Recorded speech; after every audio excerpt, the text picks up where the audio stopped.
Hello, my name is Sabrina, and today I will be doing Hamlet to be or not to be monologue. And before the scene occurs, I'll tell you a little bit of what happens. The king and queen enters, with Rosencrantz and Guildenstern, Polonius and Ophelia, and members of the court. Cludius questions Rosencrantz and Guildenstern about Hamlet's madness, asking if they have found a reason for Hamlet's behavior. Rosencrantz answers that the prince has admitted to being distracted, but will not say from what. Guildenstern says that Hamlet has been crafty in disguising his motivations. The two report that Hamlet is very excited about the play to be presented, and Cludius asks them to encourage him in this regard. Rosencrantz and Guildenstern leave. Cludius orders Gertrude to leave so that he and Polonius can spy on Hamlet, who has an intimate meeting with Ophelia. Ophelia enters, and the queen, in a moment of material affection, tells Ophelia that she hopes that Hamlet and Ophelia will patch up their broken romance so that Hamlet can get on with his life. Gertrude exits. Polonius greets Ophelia and instructs her to pretend to read a book so that her being alone will not seem unusual to Hamlet. Ophelia complies and waits with the book while the two men hide. Hamlet enters, speaking his to be or not to be monologue.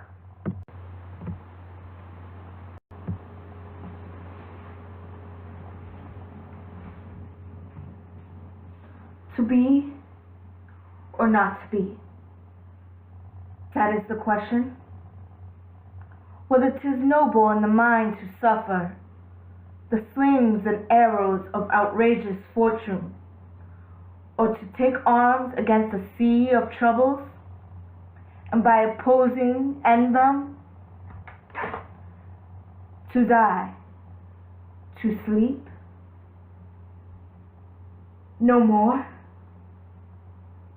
and by sleep to say we end a heartache and the thousand natural shocks that flesh is hereto, to the consummation dowager to be wished, to die, to sleep perchance, to dream. There's the rub. For in that sleep of death what dreams may come, when we have shuffled off this mortal coral, must give us pause. There's the respect that makes calamity of so long life. For who would bear the whips and scorn of time, the oppressor's wrong, the proud man contumely, and pawns of despised love, the law, delay, the insolence of office, and the spawn,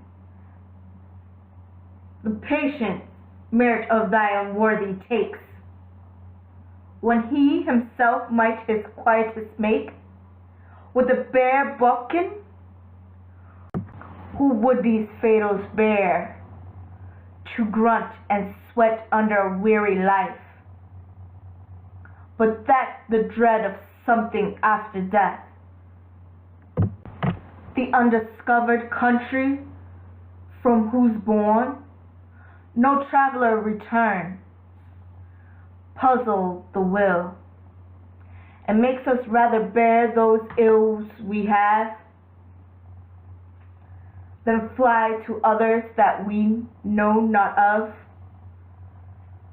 Thus conscience make us coward of us all, and thus the native hues of resolution is sickled o'ered with a pale cast of thought.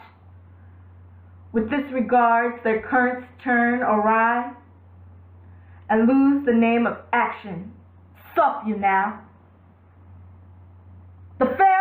Ophelia, nymph, in thy orison. Be all my sins remembered.